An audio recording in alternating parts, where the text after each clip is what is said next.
Sincere congregation for offering me the opportunity to share with you this evening at your Harvest Festival.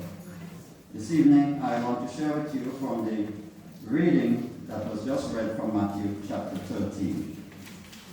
Let the wheat and the tares go together until the harvest time. Let the wheat and the weeds grow together until the harvest time. Let us pray. Gracious and loving God, we give you thanks for your many blessings to us. We thank you for the way in which you have sustained us with food, with clothing, and with shelter. We thank you for this fertile land that you have given to us. And more importantly, we give you thanks, O God, for your vineyard church. And we pray that just in the same way that we nurture and care for our plants, that we would seek to care for your church, that it may grow and produce the kind of fruits that you would have us to bear. Use this your servant this evening, O God, to speak your word to your people. May the words of my mouth and the meditations of all our hearts be acceptable in thy sight, O Lord of strength and Redeemer. Amen. Amen. Let the wheat and the weeds grow together until the time of the harvest. Brothers and sisters, we live in a fertile land, a land where we might say agriculture is king. And because that is so, I believe that most of us here this evening knows what it is like to plant a garden. And I believe that each of us here might have even planted a garden before. I recall one time I was invited to do some gardening myself. I went to help a brother, and he invited me to help with some gardening some time ago, a long time ago. And so he put me, as I went to assist, to weed something you call chive, or side you call them, right? Right, side. We know those plants. A few weeks earlier, he had went and he cleared up the land, and he planted all these side in the land. At that point, the land was clean and there was nothing competing with those side for that little plot of land. But within a few weeks, rain started to fall. And all of a sudden, what happens? Among the side, weeds started to grow. The weeds were so thick so that it was difficult to get rid of the weed without damaging the side. And so, armed with a cutlass and a garden fork, I got to work in my friend's land. I turned up the soil, I rooted up the weeds, I pulled up and I plucked out, and I tried my best to clean the garden as best as I could. By the time I had finished, the entire garden was in a mess. Some of the plants that were so damaged and were so uprooted that those that were standing erect end up pointing in many different directions. The entire garden was destroyed. Brothers and sisters, any of us who own a garden knows how we threaten our bountiful harvest. Whenever they spring up among our crop, we will do everything to try to get rid of those weeds. Therefore, our intention most of the times is to have a garden that is weed-free. A garden where there is no weed at all. And so just as a farmer is spread up with weed in his garden or her garden, everyone's in our world. Someone who has seen something so shocking or heard something so terrible that we think that we just have to do something about it. And often we think that if we don't do something to get rid of evil in our world, then no one else will do it. But the question I want to invite us to think about this evening is, what is our Christian response to evil? And what should good people do when evil is rampant among us? Brothers and sisters, although you will not find those questions anywhere in Matthew's Gospel, it is that question, or a question very much like it, that is behind the story about the parable of the wheat and the weeds in the garden. Jesus says a farmer had a field, and he sowed nothing but good seeds in it, ready to produce nothing but good grain. But in the night an enemy came and sowed weed among the wheat that had been sown. And when the wheat came up, so did the weed also. And the servant who worked in the field came to the master and they said, Master, didn't we sow good seed in the garden? They asked. But look at this. Your field is full of weeds growing in it. Shall we go and destroy the weeds in the garden? Shall we go and uproot them? No, the master replied. Let the wheat and the weeds grow together until the time of the harvest. Let the wheat and the wheat grow together until the time of the harvest. At the end of the story, Jesus will tell us that the field is like the world. It is full of weeds. It is corrupt and far from the way that God intended it to be. Brothers and sisters, no one needs to tell us that the world that we live in, or this world in which we live, is one of such.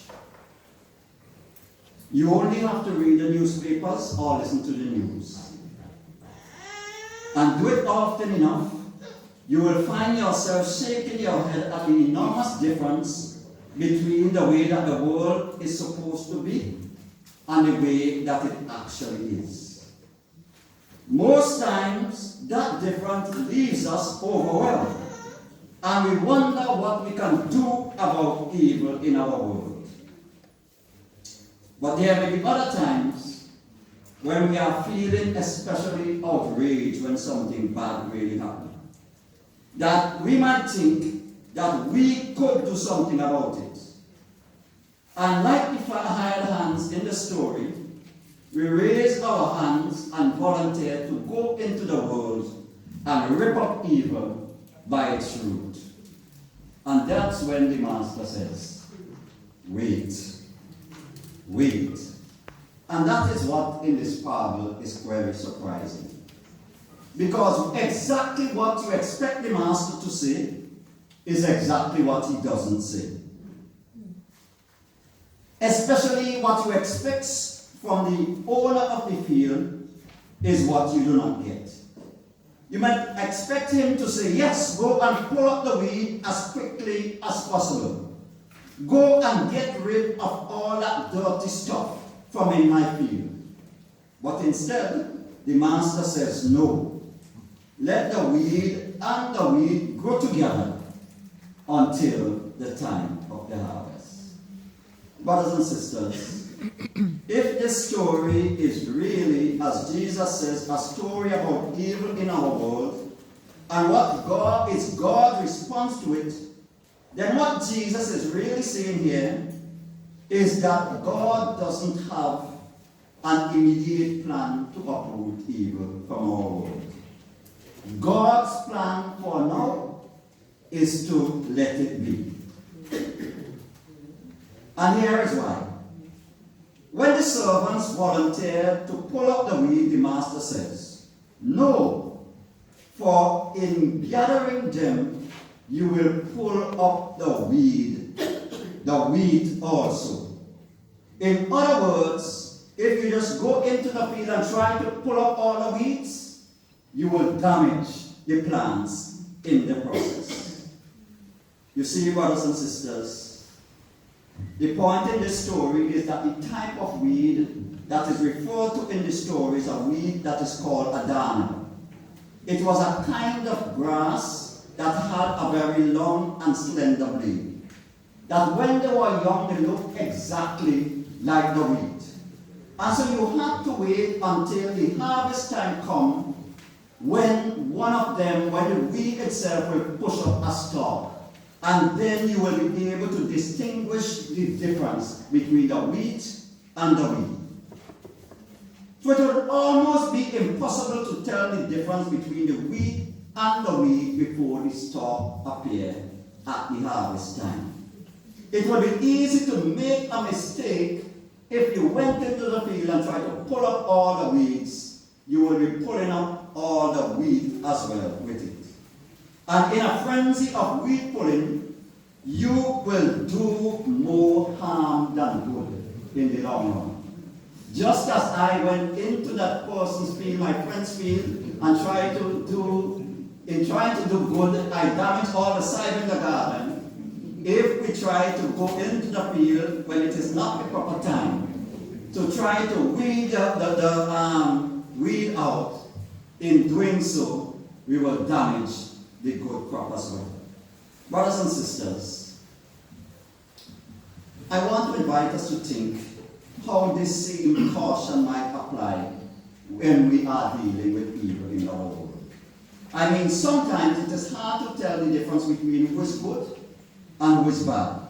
And sometimes in pulling up what we think might be a weed, we might be, in fact, pulling up a weed. And maybe, just like me, you will look back at the uprooted field and realize that more harm has been done than good in the process. Brothers and sisters, the same thing can often happen in our churches as well. Probably, most of us could cite examples of congregations or denominations being torn apart by a small group of persons crusading to purify the church of evil. Usually, such people have the best of intentions. They see themselves as God's messengers. They are going to do what they believe God wants them to do. They are going to help God eliminate sin from the church or from the world. Brothers and sisters, the Pharisees in Jesus' day were good readers as well. They considered Jesus and his group to be some of the weed that needed to be eliminated from the field. Saul was doing exactly the same thing when he consented to stone Stephen to death. Brothers and sisters, the truth is, it is not always easy to distinguish between the wheat and the weeds of our world. Furthermore, as leaders, we can easily make wrong judgments when we try to distinguish. In fact, the leader's judgmental attitude towards others is a prime indication that their thoughts and actions have been sown by the enemy rather than by the gracious God. Jesus did not weed out Judas from the 12, even though, from all accounts, he knew that Judas was going to betray him. Jesus did not weed out Peter from the 12, even though he knew about his upcoming denials. Jesus knew that all the disciples will ultimately run away from him, He knew that all of them were going to be bad followers. They weren't producing the kinds of fruit that Jesus expected. But Jesus did not weed them out from his fellowship. If Jesus were to weed out the imperfections, in fact, from our world, who will be left? I believe that the psalmist is correct when he writes, "If thou shalt mark iniquity, Lord, who will stand?" Brothers and sisters, in the story, we will notice that the enemy sows his evil seed and he goes away. He seems confident that the damage he intends will be done by the weeders. That is why he goes away after sowing the weed. He had no need to hang around because he is confident that the weeders will do the damage for him. But at least, brothers and sisters, in this story, this is not what happens. Because the master says that they should wait. That we should let the wheat and the weeds grow together until the time of the harvest. And when the harvest comes, I will tell the reapers to collect the wheat and bind them in bundles so that they are burned. But gather the wheat in my barn. I mean, can you see the point Jesus is making in the story? It is not so much that the master in the story likes having the weeds in his field. It is just that he has a different plan of dealing with those weeds. His solution to the problem is ultimate rather than immediate. And Jesus wants us to hear that more often than not. This is God's way of dealing with evil in our world and in our life. Not immediately, but finally, and once and for all in the end of time. In Jesus' difference, there were plenty of evil in the world. If he had been asked by any of his disciples, they would have said or pointed out a dozen or dozens of social problems that might have been easy or to weed out. Poverty, injustice, prejudice, prostitution, oppression, drunkenness, drought, and you could name it. Look at the world, they might have said. It's full of weeds. And surely this isn't the way that God wanted to be. And surely, brothers and sisters, they were right about that. But their way of dealing with those problems was different from God's way. They thought that by overcoming the Romans and re-establishing Israel as a political kingdom, that they were doing God's work for God. But they were wrong. If they were allowed to do things their way, they might have done more harm than good. Brothers and sisters, the central problem in the parable is not so much the weeds, but rather the impatience of the slaves and their assumption that they were doing exactly what the Lord wanted. The actions of the slave would have had worse consequences than the enemy themselves. The sowing of the bad seeds probably decreased some of the wheat from bearing, but it did not destroy the wheat. It created an inconvenience to the owner, but even with the weeds in the field, the owner was still going to reap a good harvest. If the well-meaning slaves had pulled out the weeds as they wanted to, they would have destroyed the entire wheat field. They would have had no fruits for the Lord. In their eagerness to please their Lord, they would have destroyed the entire harvest.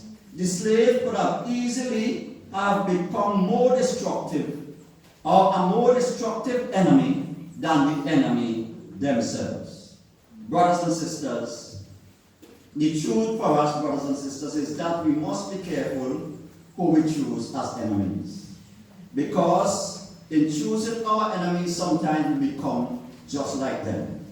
Because it is easy to become intolerant with intolerant people, or angry at angry people, or evil towards evil people. But by seeking to destroy our enemies, sometimes we usually condemn ourselves because we become just like the people we are trying to destroy.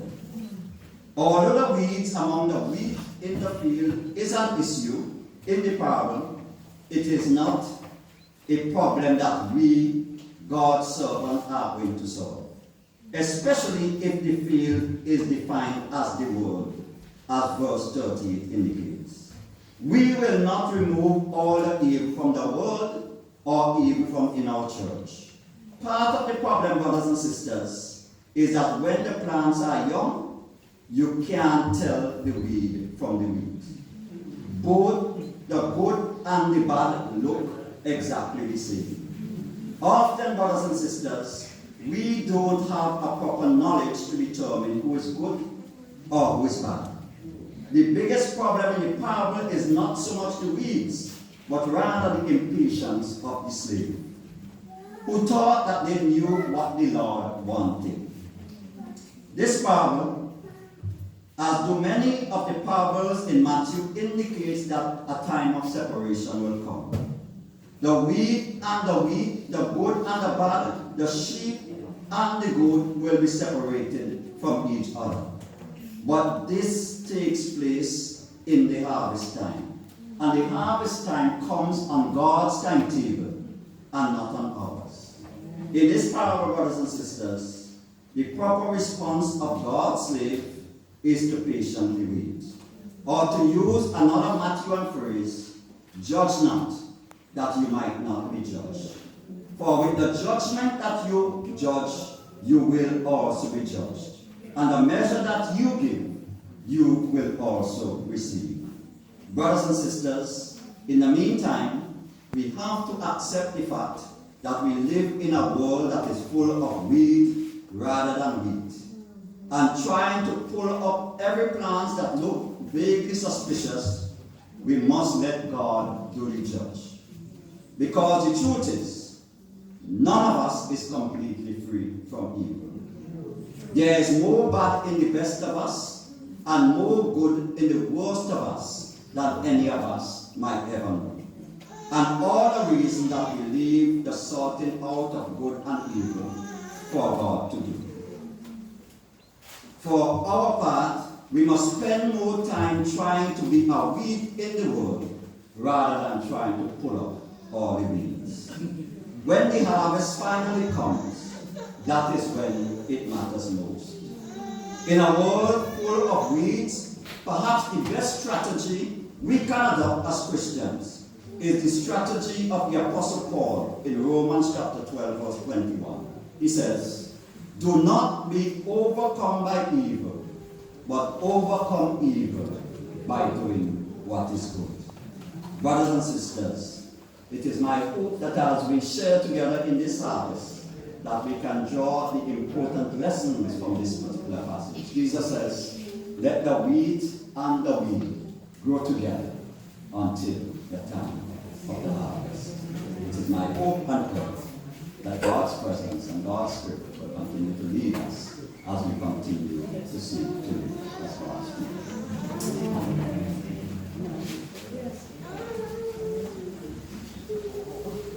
Entitled for all school and each one of you who helps me live by the golden rule.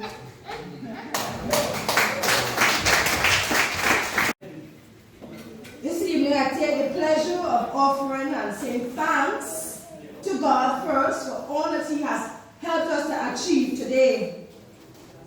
And also for our advertisement by way of flyer, which was done by Sister Listra Waters. She did a flyer for the Grenada congregation and also for the St. James congregation. And give her a round of applause. And her flyer was posted, we can see, throughout St. James. We also thank the Bridgegrove Pentecostal Church and Pastor Charles and his daughter and the members who answered our invitation to be here. We thank you, sir. We also give thanks to the St. James Adventist Church for also accepting our invitation to a harvest. Thank you for coming. And our sisters and brother congregation, Constantine, Bethel, Woburn. We have St. George's present with us today. We give thanks to you and the congregation I left out, Constantine, we call him already. And we thank the Constantine Boca Mission Sunday School for carrying us through our poems. One thing, my dear sisters, you have seen a little young lady in a nice little purple dress or blue dress doing most of the recitation because the others were unable to make it. And we say a wonderful thanks to Edmund Edwards for bringing it back today for helping us. And this Sunday school is led by Sister Rhoda Andrews, Sister Hillary Gordon, and Reverend Ishmael Craig Dunker, working with our youths today. We also say thanks to our media team, Sister Karen Charles and Brother Brian Ed, for giving us the time to be here so that they can videotape and they can be able to continue to share our wonderful day with others. There are many firsts in our congregation here present. This is the first time I'm seeing both circuit stores in one place. And I ask our circuit stores to stand, please. We have Sister Pamela Ed and Brother Dwayne Jelino and family here with us. Thank you very much for gracing us with your presence. We also have the Circuit Men's Commission. Our new Men's Commission coming together, and today, right here in St. James, they made their debut. It's the first time the men are performing in the circuit. Great things are happening here in St. James. And what an awesome God we serve. Our sound system, our chairs, and our tent were able to provide for us by Brother Alan Evan. When we call him, he's always there and on time. Thank you, my dear brother. And he has a young assistant with him. Just give the assistant a round of applause. Wonderful. We continue to thank our home organist, Sister Lauren Ramdani, who continues the journey with us, playing for us, along also with Brother Che James. Forgive me if I call his name wrong, for cutting the yard and reading out the groove and also helping us to chlorine so we can look awesome. God loves awesome.